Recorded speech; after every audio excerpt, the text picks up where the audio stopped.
akamu dutera abarundi bose no kugira umunezero w'ururimi rw'ikirundi no gutanga kandi n'ubutumwa bwo kubamenyesha aho tumaze gushika ko atagihugu na kimwe co kwisi cateye imbere kidaciye ku rurimi kavukire.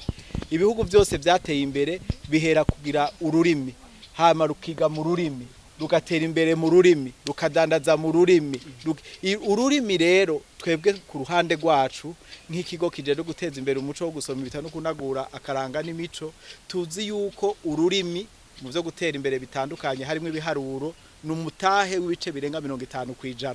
Twebwe rero abarundi nuko uno munsi twita abakene, ariko ntidukenye mu byo twateza kurondera canke ubwenge, dukenye kutiyemera no kwemera ururimi dufise no kwemera ko uwo mutahe ushobora kutubera intambuko.